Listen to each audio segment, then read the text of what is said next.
दोस्तों, Donald Trump गुस्से में हैं।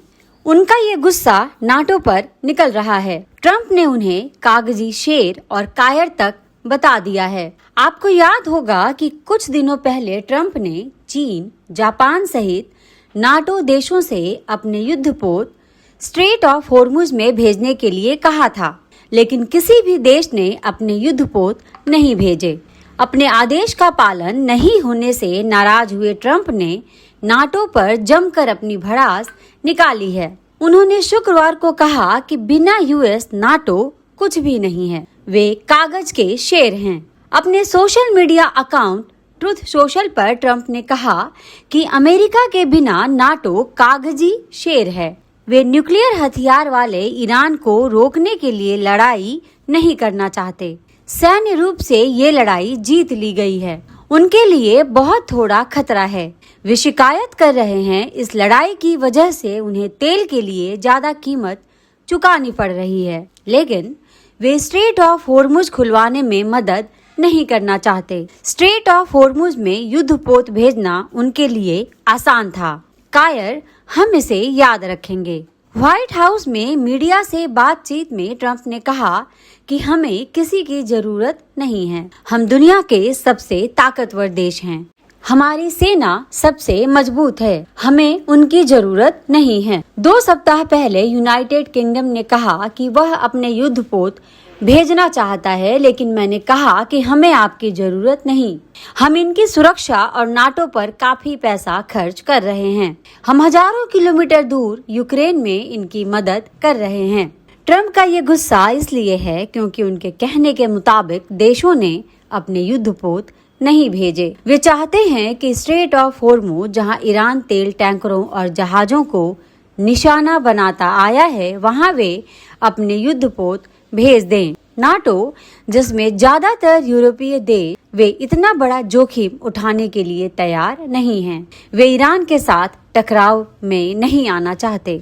मजेदार बात यह है कि ईरान के बढ़ते हमलों के बावजूद ट्रंप ने अपने एयरक्राफ्ट कैरियर को पर्शियन गल्फ से निकालकर दूर अरब सागर में भेज दिया है। यानी अपने एयरक्राफ्ट की सुरक्षा की चिंता उन्हें है, लेकिन नाटो को होर्मुज के दलदल में फंसाना चाहते हैं। सवाल है कि ट्रंप आखिर किस अधिकार से नाटो देशों को अपना युद्धपोत स्ट्रेट ऑफ होर्मुज में भेजने के लिए कह रहे हैं। पहली बात, ये युद्ध नाटो का नहीं है। बीते 28 फरवरी को इस युद्ध को ट्रंप ने खुद शुरू किया। जंग शुरू करने से पहले उन्होंने नाटो या यूरोपीय देशों के साथ कोई सलाह मशवरा नहीं किया और ना ही उनकी राय ली। अपने अहंकार और सबसे मजबूत सेना का दंभ लेकर वे ईरान पर टूट पड़े और जब मिडिल ईस्ट में उनके सैन्य ठिकानों पर मार पड़ी, 7 अमेरिकी सैनिक मारे गए और एयरक्राफ्ट सहित सैन्य उपकरणों को नुकसान पहुंचने लगा, तो उन्हें नाटो की याद आने लगी। नाटो उनकी मदद क्यों करे? ट्रंप दूसरी बार जब से राष्ट्रपति बने हैं, वे आए दिन यूरोपीय नेताओं को सार्वजनिक रूप से जलील और फजीहत करते आए हैं। ऐसा लगता है कि दोस्तों का मजाक बनाने में उन्हें मजा आता है। राष्ट्रपति बनने के बाद यूरोप और नाटो के बारे में उन्होंने कई बार उल्टी सीधी बातें की हैं। यूरोप के नेताओं को कमजोर बताया और कीयर स्टार्मर को मूर्ख तक कह दिया। कनाडा, जो कि यूएस का बेहद करीबी देश है, उसे अपना 51वां राज्य बनाने की बात कह और उस पर टैरिफ लगाकर उसे दूर कर दिया। यूरोप के अन्य देशों पर टैरिफ लगाकर उनकी अर्थव्यवस्था को चोट पहुंचाई। ग्रीनलैंड पर कब्जा करने के दांव ने यूरोपीय देशों को हिलाकर रख दिया। यूरोप के देश सकते में आ गए कि जो देश उनकी सुरक्षा की बात करता है, वही देश उन पर धावा बोलने के लिए भी तैयार है। कहने का मतलब है कि यूरोप और अमेरिका की दोस्ती और करीबी आज की नहीं बल्कि दशकों पुरानी है। ये वे देश हैं जो 60-70 साल से अमेरिका के साथ खड़े रहे। अफगानिस्तान, इराक, सीरिया, लीबिया के सैन्य अभियानों में इन्होंने अमेरिका का पूरा साथ दिया। इन देशों में अपने सैनिक गंवाए। लेकिन ट्रंप ने उनकी इस कुर्बानी और बलिदान की कोई परवाह नहीं की। इनके साथ शत्रुओं जैसा बर्ताव करने लगे। अब ट्रंप इन्हीं देशों से चाहते हैं कि वे उनकी मदद करें। ईरान युद्ध में न पड़ने की यूरोपीय देशों की अपनी वजहें हैं, जो कि बहुत वाजिब भी हैं।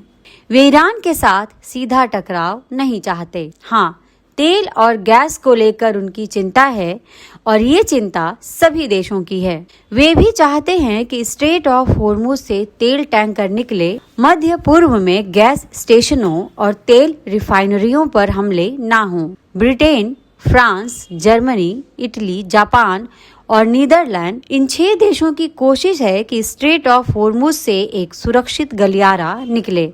इसके लिए वे ईरान के संपर्क में हैं। बात यह है कि नाटो से बिना पूछे या उनकी राय लिए ट्रंप यदि युद्ध में गए तो इससे निकलना भी उन्हें आना चाहिए। उन्होंने क्या सोचा था कि इजराइल के साथ मिलकर वे 2-4 दिनों में ईरान को निपटा देंगे? ईरान वेनेजुएला नहीं है। 22 दिन के इस युद्ध में ईरान ने अमेरिका के दांत खट्टे कर दिए हैं। उन्हें समझ में नहीं आ रहा कि इस युद्ध से वे कैसे निकलें। अमेरिका में भी ट्रंप से सवाल किए जा रहे हैं कि आखिर इस युद्ध के लिए वे गए ही क्यों। इसका जवाब देना उनके लिए मुश्किल हो रहा है। इस युद्ध से दूरी बनाना नाटो और यूरोप के लिए सही कदम है। ट्रंप को जताना जरूरी है कि उनके हिसाब से दुनिया नहीं चलेगी। नाटो ने ट्रंप को यही संदेश दिया है। हालांकि नाटो के इस रुख से ट्रंप के अहम को ठेस पहुंची है।